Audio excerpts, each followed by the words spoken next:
Let me tell you a story about how I was fired for doing the right thing, not for slacking off, not for showing up late, but for doing my job exactly as it was supposed to be done. And when they pushed me out, I didn't scream. I didn't panic. I simply took a deep breath and watched their entire company burn from the inside out. This is the story of how a logistics empire collapsed because one manager thought he was untouchable. Let's go back to the beginning.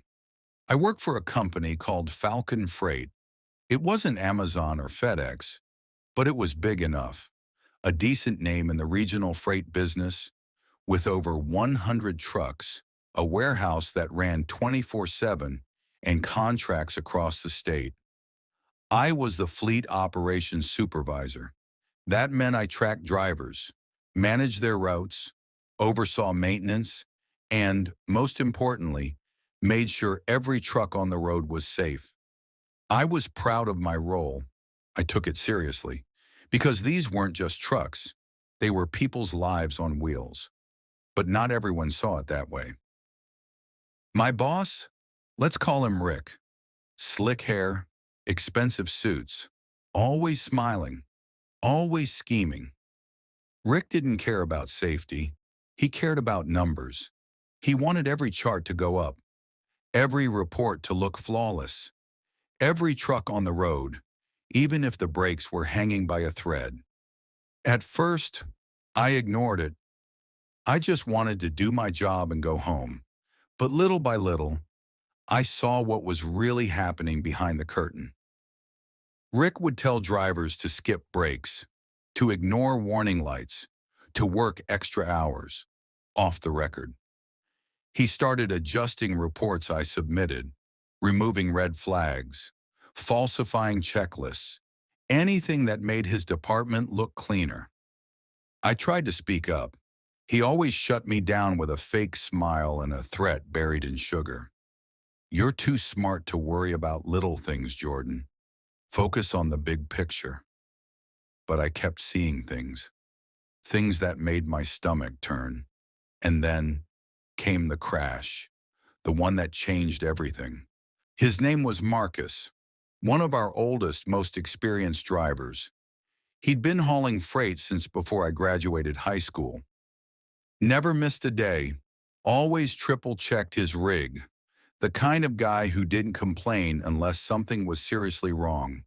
So when he walked into my office one morning, pale and rattled, I listened. "The brakes feel off, Jordan," he said. "Something's wrong. The pedal's soft. She doesn't stop like she used to." I checked the logs. His truck was due for service 2 weeks ago. It had already been flagged for brake wear. I did exactly what I was supposed to do. I marked it out of service pending inspection. I told Rick immediately. You know what Rick said?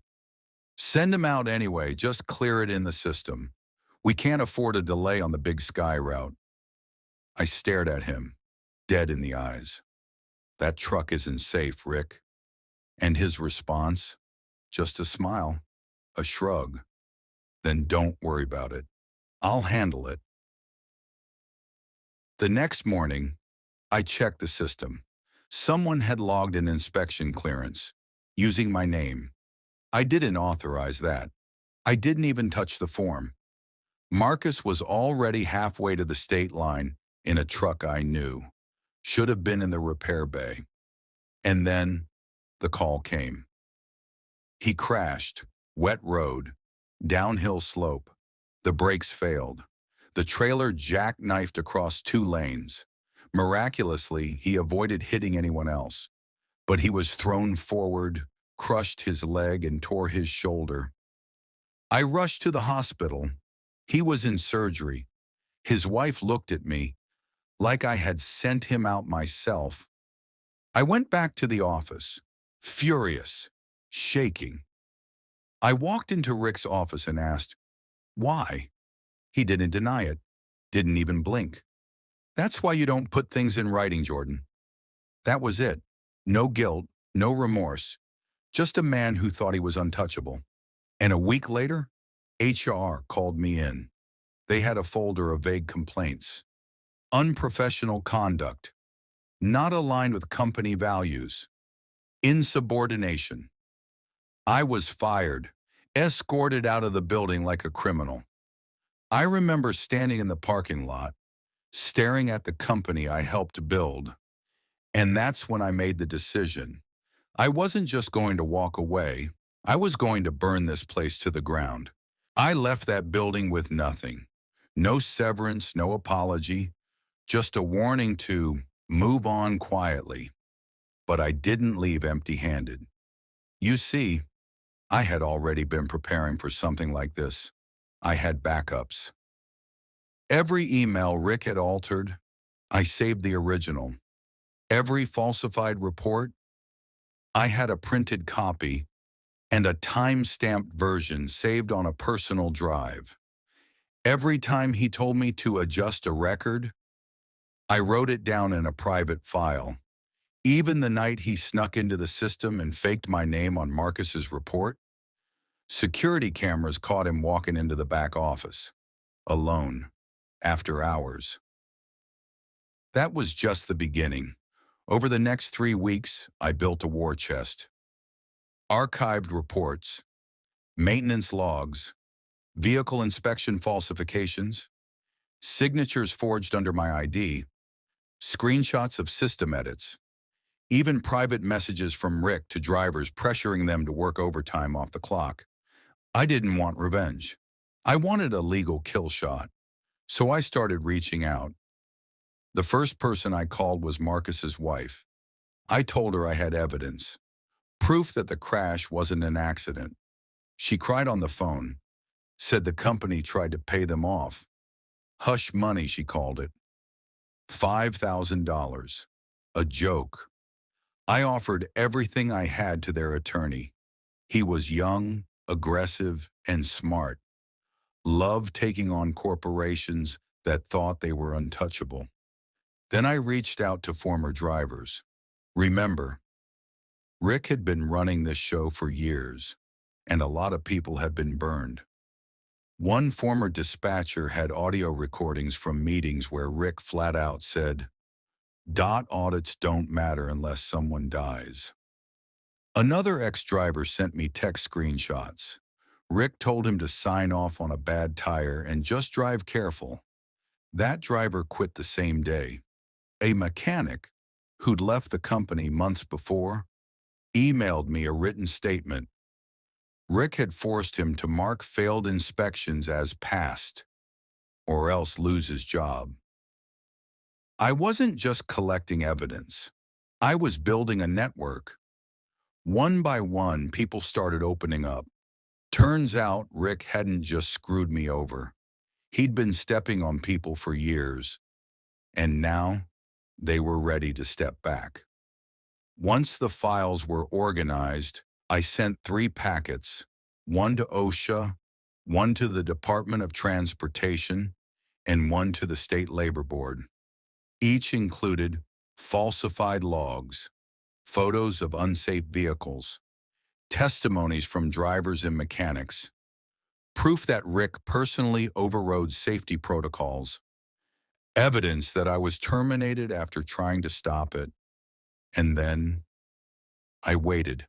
2 weeks after I sent those packets, I got a call from Marcus's lawyer. He sounded excited. OSHA had launched an official investigation, and not just some check-the-boxes visit. They sent auditors, real ones, badges, clipboards, flashlights, the kind of people who know exactly where to look when something stinks. Falcon Freight never saw it coming. They showed up unannounced, pulled files, inspected trucks, interviewed drivers, and ex-employees too. And what they found? It was bad. Trucks with missing service records, brakes past inspection dates, forged checklists, falsified time cards. One truck had a broken axle that had been signed off, not by a mechanic, but by someone in accounting, Within 48 hours, 12 vehicles were taken off the road. Half the fleet. Deliveries stopped. Delays piled up. Clients started asking questions. And when they found out why, they started pulling contracts. Meanwhile, Marcus's lawyer hit the company with a personal injury lawsuit, almost $1 million in damages. With my evidence, his case was bulletproof. But here's where it got really good. Rick tried to throw everyone under the bus. He told OSHA he wasn't aware of the fake reports. He blamed IT for system glitches. Tried to say I had altered the reports out of revenge. But the timestamps, they didn't lie. The videos didn't lie. And the people who used to be afraid of Rick, they were lining up to speak out. Corporate sent in a crisis team. Too late. The fines alone were brutal. $180,000 from OSHA for safety violations. $90,000 in DOT penalties. A pending class action lawsuit from former drivers. The company lost 3 major contracts in 1 week. And Rick, fired. Publicly, no severance. Escorted out of the building in the same cold, silent way they got rid of me. I wish I could have seen his face. But the damage was already done. Drivers were quitting. Mechanics left. Insurance rates tripled. Vendors pulled out. Falcon Freight tried to save face with a PR campaign. It didn't work. The lawsuits made the local news. Then Reddit. Then TikTok. They were done. 10 months after I was fired, Falcon Freight filed for bankruptcy. Just like that. Gone. All because one man put profits over people and thought no one would stand up to him. So there I was, 10 months after getting fired, watching the company that chewed me up and spat me out disappear, gone. Their trucks, auctioned off. The warehouse, empty. Their name, now just a footnote in court filings. I thought I'd feel angry, or bitter, or smug. But you know what I felt. Peace. Marcus recovered. Slowly. He still walks with a limp. But thanks to the lawsuit, he didn't just survive. He thrived. They settled out of court for $920,000. He used it to buy a small house outside the city and start his own courier business. Hires ex-drivers who'd been burned by companies like Falcon Freight. He runs it with one rule. If it's not safe, it doesn't roll. I helped him set up his compliance processes, and to this day, he still sends me Christmas cards. As for me, well, a few months after Falcon went under, I got an email. A startup logistics company had heard about what happened through a mutual connection. They brought me in for a meeting. They didn't ask what I did to Falcon. They asked how I did it and if I'd do the same to protect their drivers. They offered me the position of Director of Compliance and Safety. Full creative control. Triple my old salary. I built my own team, created systems that actually protected people, and made sure no one ever had to face what Marcus or I did. Sometimes, I drive past the empty lot where Falcon Freight's warehouse used to be. It's quiet now. Weeds growing through cracked concrete. No trucks, no noise, no Rick. And I smile, because it reminds me, doing the right thing doesn't always pay off right away, but in the long run, it always wins.